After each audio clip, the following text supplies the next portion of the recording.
இந்த சின்ன திரையை பார்த்துட்டு இருக்கிற எல்லா சகோதரர்களுக்கும் என் வணக்கம். 7 தலைமுறையா 208 வருஷமா தொடர்ந்து சித்த வைத்தியம் செஞ்சுட்டு வந்த நம் சிவராஜ் தாத்தாவின் பேரன் நான். சேலம் சிவராஜ் சித்த வைத்தியசாலையின் மருத்துவ முகாம்கள் எல்லா இடத்துலையும் தொடர்ந்து நடைபெறும். இதுக்கு உங்க அன்பும் ஆதரவும் எங்களுக்கு எப்பவும் தேவை. எப்பயும் ஏண்டா பேர பசங்களா இந்த மாதிரி தப்பு பண்றீங்க அப்படின்னு சொல்லும் நம்ம அன்பு சிவராஜ் தாத்தாவின் ஆசிர்வாதத்துடன் அவர் கூறிய அறிவுரைகளை உங்களுக்கு சமர்ப்பிக்கிறேன். நீங்கள் தொடர்பு கொள்ள வேண்டிய முகவரி சேலம் சிவராஜ் சித்த வைத்தியசாலை, அண்ணா பூங்கா பின்புறம், தமிழ்ச்சங்கம் ரோடு வழியாக ராஜாராம் நகர், சேலம் 7. தொடர்பு கொள்ள வேண்டிய எண் 9842739500 9842713500 9842722500. சென்னை கிளை ஆபீஸ் தினசரி காலை 7 மணி முதல் மாலை 8 மணி வரை. புதிய எண் 10/4, வீரபத்ரன் தெரு, வள்ளுவர் கோட்டம் அருகில், VIP கேட்டின் எதிரில், நுங்கம்பாக்கம், சென்னை 34. Phone 28236780 and 28230072. ஈரோடு கிளை ஆபீஸில் தினசரி காலை 8 மணி முதல் மாலை 7 மணி வரை. சிவராஜ் சித்த வைத்தியசாலை, பெருந்துறை ரோட், செந்தில் நரம்பியல் எதிரில், கோவை மெடிக்கல் ரோடு வழியாக, Gandhi Nagar, water tank road. Phone 22593332. உண்மையாலுமே என்ன பாவம் செஞ்சனோ தெரியாது. இந்த மாதிரி பசங்களை பார்க்குறதுக்கு என்ன பாவம் செஞ்சனோ தெரியல. அந்த மாதிரி ஆண்குறி தொங்கு நிலைக்கு போய் குணப்படுத்தவே முடியாத ஸ்டேஜ். 2 அங்கலத்துக்குள்ளே சிறுத்து போய் செயல் இழந்துருது. அவன் நடைப்பிணம். அதுக்கு மேலே அவன் மனசனாக வாழ முடியாது. வாழலாம், எப்படி வாங்கலாம்? நடைப்பிணமாக தான் வாழ முடியுமே ஒழிய மனசனாக வாழ முடியாது, கல்யாணம் பண்ண முடியாது. அந்த ஸ்டேஜில் வந்துட்டு இருக்காங்க. இது ஏன் இப்படி ஏற்படுது அப்படிங்கிறத நான் சொல்கிறேன். ஆதி காலத்திலேருந்து இந்த நிகழ்ச்சியை நான் சொல்லிக்கிட்டு இருக்கிறேன். கேட்டிங்களா நீங்கள்? கேளுங்கடா கேளுங்கடா கேளுங்கடா, பைத்தியக்காரங்களாக இருக்கீங்க, முட்டாளாக இருக்கிறீங்க, கேட பசங்களாக இருக்கிறீங்க, கேளுங்கடா கேளுங்கடான்னு உரிமை எடுத்து சொல்கிறேன். கேட்க மாட்டேனே. ஆண்டவன் என்ன பண்ணிட்டான்? உங்களை படைச்ச ஆண்டவன் உனக்கு பேர் சொல்ல பிள்ளையோட உன் விந்து கட்டுப்பாடை கொடுத்து 13லேருந்து 25 வயசுல சேர்த்து வச்சுக்கன்னு கொடுத்த விந்தை நீ மனம் போன போக்கில் என்ன பண்ணிட்ட? உன் இஷ்டத்துக்கு நண்பன் சொன்னான், கேள் புறன்னு சொன்னான், அவன் சொன்னான், இவன் சொன்னான்னு அழிச்சிட்டேன். இப்போ அழித்த உடனே உன்னுடைய பாதிப்பு என்ன ஆகுது? ஆண்டவன் என்ன சொல்கிறான்? ஆண்டவன் படைச்ச ஆண்டவன் சொல்லும்போது என்ன சொல்கிறான்? இவனை திருத்தி மனசனாக்கணும் அப்படிங்கிற ஆண்டவன் முடிவெடுத்து, நீ 1 வருஷம் கைப்பழத்தில் செய்கிற, 2 வருஷம் கைப்பழத்தில் செய்கிற, உன்னை திருத்தி குணப்படுத்திடலாம் அப்படின்னு ஆண்டவன் சொல்கிறான். அந்த மாதிரி சொல்லும்போது உனக்கு எச்சரிக்கை ஆண்டவன் காட்டுறான். எப்படி காட்டுறான்? கை கால் அசரிக்க, ஞாபக சக்தி குறைச்சல், தலை மயக்கம், தன்னைத்தானே நம்பக்கூடியவோ சக்தி கொடுக்காது, எதில் எடுத்தாலும் சந்தேக எண்ணங்கள். நீ வீட்டை பூட்டிட்டு போவேன்னு வச்சுக்க, பூட்டினமா என்னன்னு உனக்கே சந்தேகம். அந்த அளவு சந்தேகத்தை நீ 1 வருஷம் 2 வருஷம் தவறு செய்யும்போது ஆண்டவன் காட்டுறாரு. நீ காட்டும் போது என்ன சொல்லுவ? ஆடாடா இதெல்லாம் ஒரு பாதிப்பே கிடையாது, பாரு உடம்பு எப்படி இருக்குது, திடகாத்திரமாக இருக்கிறேன். அப்படி கண்ணாடி முன்னாடி பார்த்தோன்னா அப்படி எனக்கே ஆசையாக இருக்குது என் உடம்பை பார்த்தா அப்படின்னு நினச்சிட்டு மீண்டும் தப்பு செய்ய ஆரம்பிக்கிறேன். 1 வருஷத்துலேருந்து 2 வருஷம் போனேன். முதல் முறை சொல்லிட்டாரு. இப்போ 2வது முறையை ஆண்டவன் உனக்கு சொல்கிறாரு. எப்படி சொல்கிறாரு? டே கண்ணு திருந்திக்கடா, 2 வருஷம் செஞ்சுட்ட, திருந்திக்கடான்னு சொல்கிறாரு. நீ என்ன பண்ணுற? 4 வருஷம் 5 வருஷம் 6 வருஷத்துக்கு மேலே வந்துடுற தவறு செஞ்சு. அப்போ ஆண்டவன் என்ன பண்ணுறாரு? இந்த கழுத்துக்கு மேல் பகுதியும் இடுப்புக்கு கீழ் கொடுத்தும் வலி கொடுக்குறாரு. 5 வருஷம் 6 வருஷம் தவறு செஞ்சதுக்கப்புறம் உன் கழுத்துக்கு மேல் பகுதியும் இடுப்பு கீழ் கொடுத்தும் வலி கொடுக்குறாரு. அந்த வலி கொடுக்கும்போது என்ன ஆகுது உனக்கு? ஐயோ என்னடா வலி வர மாதிரி இருக்குதே, ஏன் என்ன காரணம் அப்படின்னு உனக்கு தெரியாமல் முடிச்சுக்கிட்டு இருப்பேன். அந்த சமயத்தில் என்ன பண்ணுவார் ஆண்டவன்? 2 முறை சொல்லி பார்த்தாரு, திருந்தலை அப்படின்னு சொல்லிட்டு கழுத்துக்கு மேல் பகுதியும் இடுப்பு கீழ் கொடுத்தும் வலி வர்றதுக்கு ஆரம்பிச்சு காட்டினார் இல்லையா? அப்போயாவது திருந்திக்கிடா கண்ணு 2 முறை சொல்லி பார்த்தார். நீ திருந்தலை. இப்போ 3வது முறையாக என்ன சொல்கிறாரு? 3வது முறையாக சொல்கிறாரு, இந்த நேரம் நீ எப்படின்னா 1 வருஷம் 2 வருஷம் தப்பு செஞ்சு, 3 வருஷம் 4 வருஷத்துக்கு மேலே தப்பு செஞ்சு, 6 வருஷம் 8 வருஷமாக இப்போ தப்பு செஞ்சு 8 வருஷத்தில் நிற்கிறேன். அப்போ என்ன பண்ணுறாரு? உனக்கு ஒரு காய் பகுதி இருக்குல்ல, பந்து மாதிரி இருக்கிற காய் பகுதியை ஒன்று கீழே நிற்கிது, இது மேலே எரிக்குது, இது கீழே நிற்கும் போது இது மேலே எரிக்குது. இதே மாதிரி மாற்றி மாற்றி மாற்றி மாற்றி வந்துக்கிட்டு இருக்கும்போது உன் ஆண்குறி என்ன ஆகுது? நிலத்தை பார்த்து தொங்கிடுது. நிலத்தை பார்த்து தொங்கும்போது என்னாச்சு? உனக்கு பார்த்தோன்னே ஒரு பயம் வரும். அட கடவுளே, முன்னாடி எப்படி இருந்த ஆண்குறி, எப்படி விரைப்புத்தன்மை இருந்தது, என்ன மாதிரி நீளம் இருந்தது, இன்றைக்கி இந்த மாதிரி போய் தொங்கு நிலைக்கு வந்துருச்சே அப்படின்போது உனக்கு ஏதாவது ஒரு பெண் பக்கத்தில் வந்து உட்காந்து உன் ஆண்குறி தொட்டால் கூட அந்த பொண்ணை சீ போ அப்படின்னு காரி துப்பிட்டு போயிடுவான். உன் ஆண்குறி தொட்ட பெண் சீ போன்னு காரி துப்பிட்டு போயிடுவான். ஏன்னா காரணம் தொங்கு நிலைக்கு போயிடுச்சு. தொங்கு நிலைக்கு போச்சுன்னு ஆண்டவன் என்ன பண்ணுறான், இத்தனை முறை சொல்லி பார்த்தானே திருந்தலையாடா நான் படைச்சவன் நீ திருந்த மாட்டேங்கிறிய அப்படின்னு சொல்லிட்டு அடுத்தது என்ன பண்ணுறாரு, கடைசியாக உன்னை வந்து திருத்தத்துக்கு பார்க்குறாருன்னா உன்னை திருத்தத்துக்கு இல்லை, உன்னை படைச்சது நானே படைச்சது வேஸ்ட் ஆகி போச்சு. இந்த கலியுக காலத்தில் இந்த விழிப்புணர்வு இல்லாமல் இந்த தப்பு செஞ்சுக்கிட்டு இருக்கிற அப்படின்ட்டு என்ன பண்ணுறாரு தெரியுமா? ஒன்று கடைசியாக ஆண்குறியை வந்து 2 அங்குலத்துக்குள்ளே சிறுக்க வைக்கிறாரு. 2 அங்குலத்துக்குள்ளே சிறுத்தும் போகும்போது அது எப்படி இருக்குன்னு தெரியுமா? 2 அங்குலத்துக்குள்ளே சிறுத்து போகும்போது நீ உன் ஆண்குறியை பார்க்கணுன்னா கூட குனிஞ்சு பார்த்தீங்கன்னா கூட உன் ஆண்குறி தெரியாது. ஆண்குறியை குனிஞ்சு பார்த்தீங்கன்னா கூட தெரியாது. அந்த மாதிரி ஆண்டவன் என்ன பண்ணுறாரு, உனக்கு வந்து முத்திரை குத்திட்டார். எப்போ? 1 முறை சொன்னேன் கேட்கல, 2 முறை சொன்னேன் கேட்கல, 3 முறை சொன்னேன் கேட்கல, 4 முறை சொன்னேன் கேட்கல. இப்போ 5ஆவது முறை உன் வாழ்க்கையை முடிச்சிட்டார். எப்படி முடிச்சிட்டாரு? ஆண்குறியை சிறுக்க வச்சு நீயே உன் ஆண்குறியை தொட்டு பார்த்தீங்கன்னா கூட எந்த இடத்துல இருக்குதுன்னு தெரியாது.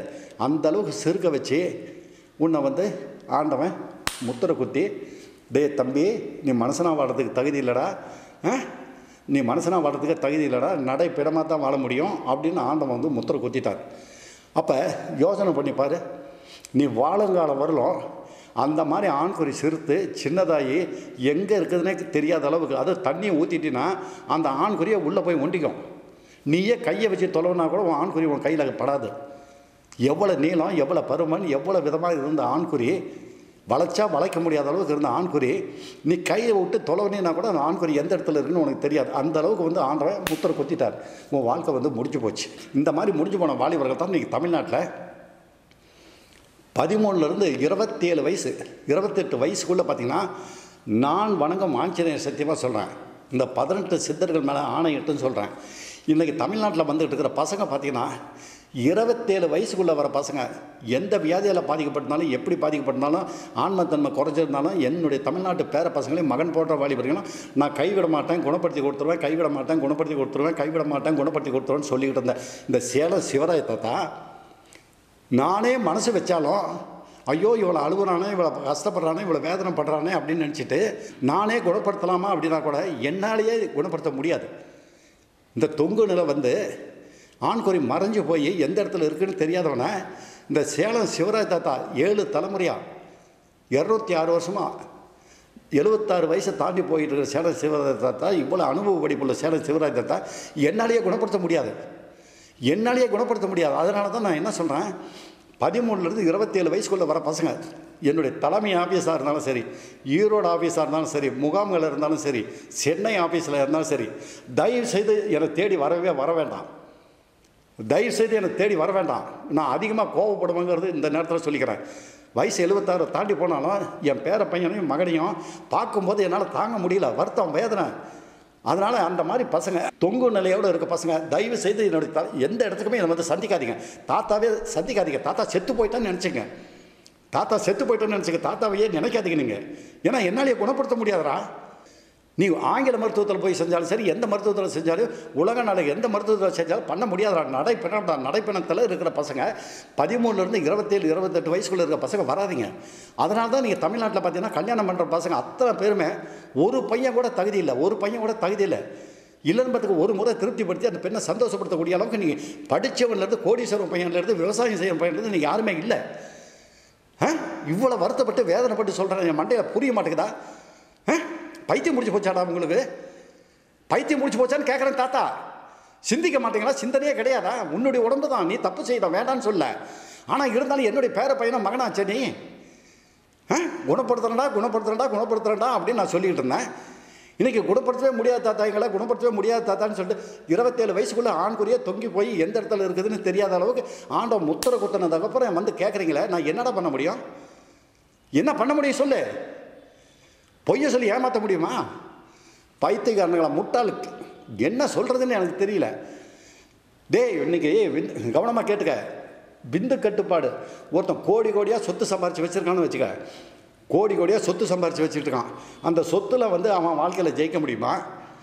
விந்து கட்டுப்பாடோடு இருக்கிறவன் வாழ்க்கையில் ஜெயிக்க முடியுமா? ரெண்டுக்கும் உள்ள வித்தியாசத்தை சொல்லி பார்க்கலாம்.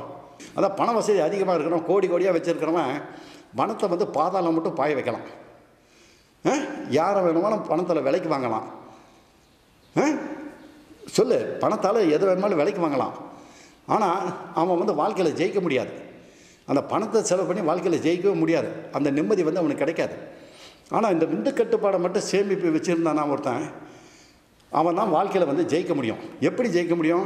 விந்து கட்டுப்பாடு ஆண் குருவியை இப்படி வளைக்க முடியாத அளவுக்கு வச்சுக்கிட்டு இருக்கிற ஆண் மகன் படிப்பில் ஜெயிக்கலாம், தொழிலில் ஜெயிக்கலாம், வாழ்க்கையில் வெற்றி அடையலாம்.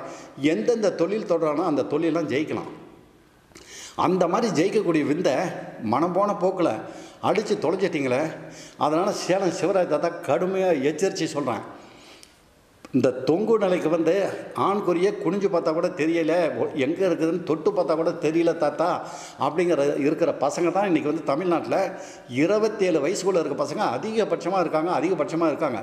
தயவுசெய்து அந்த மாதிரி பசங்க சேலம் தலைமை ஆஃபீஸிலேருந்து எந்த இடத்துலையும் சந்திக்காதீங்க. தாத்தா இல்லைன்னு நினச்சிட்டு விட்டுருங்க. நீங்கள் வேறு எங்கே வேணுமாலும் வைத்தியம் பண்ணிக்கங்க.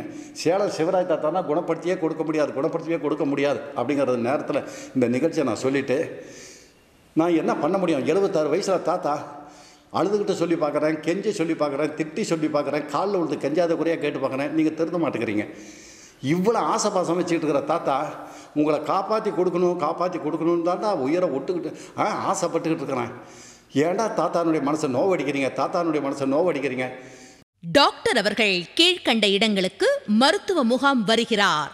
திருச்சியில் 1ஆம் தேதியும் 9ஆம் தேதியும் காலை 6 மணி முதல் மாலை 5 மணி வரை ஹோட்டல் ஆஸ்பி, ஜங்ஷன் ரோட், திருவள்ளுவர் பஸ் நிலையம். தஞ்சையில் 2ஆம் தேதி காலை 8 மணி முதல் 12 மணி வரை Ashok lodge, Abraham Pandithar road, Shanthi theatre road. Kumbakonam 2ஆம் தேதி மதியம் 2 to 4 Perumal lodge, John Selvaraj Nagar, புதிய பஸ் நிலையம் அருகில்.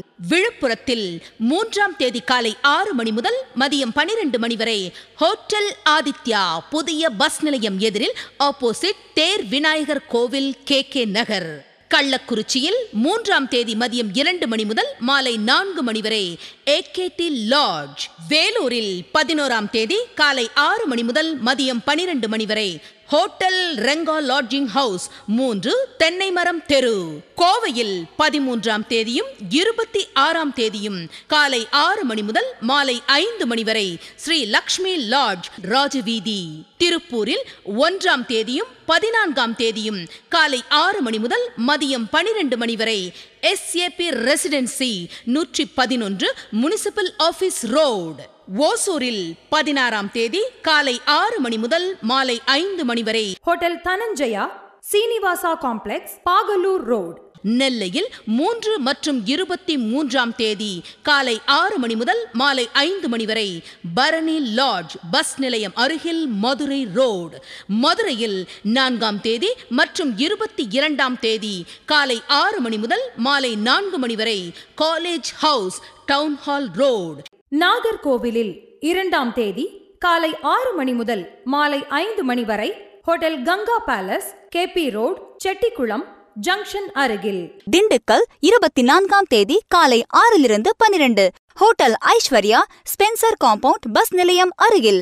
கடலூரில் 11ஆம் தேதி காலை 6 மணி முதல் மதியம் 12 மணி வரை hotel car lodge, 62 Lawrence road.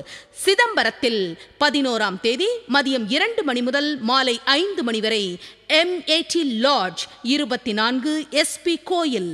Mayavaram 12ஆம் தேதி காலை 6 மணி முதல் மதியம் 12 மணி வரை லாட்ஜ் அல் முஜம்மில், பழைய பஸ் நிலையம் அருகில். நாகப்பட்டினத்தில் 12ஆம் தேதி மதியம் 2 மணி முதல் மாலை 5 மணி வரை பூம்புகார் லாட்ஜ், புதிய பஸ் நிலையம் அருகில். மன்னார்குடியில் 13ஆம் தேதி காலை 6 மணி முதல் மதியம் 12 மணி வரை ஹோட்டல் காவேரி லாட்ஜ், புதிய பஸ் நிலையம் அருகில். புதுக்கோட்டையில் 13ஆம் தேதி மதியம் 2 மணி முதல் மாலை 5 மணி வரை ஹோட்டல் ராயல் பார்க், புதிய பஸ் நிலையம் எதிரில். கரூரில் 14ஆம் தேதி காலை 6 மணி முதல் மதியம் 12 மணி வரை ஆர்த்தி ஹோட்டல், தின்னப்பா தியேட்டர் அருகில், பஸ் நிலையம் அருகில். கிருஷ்ணகிரியில் 20ஆம் தேதி காலை 6 மணி முதல் மதியம் 12 மணி வரை ஸ்ரீ வெங்கடேஸ்வரா லாட்ஜ், எண் 239, பெங்களூர் ரோட்.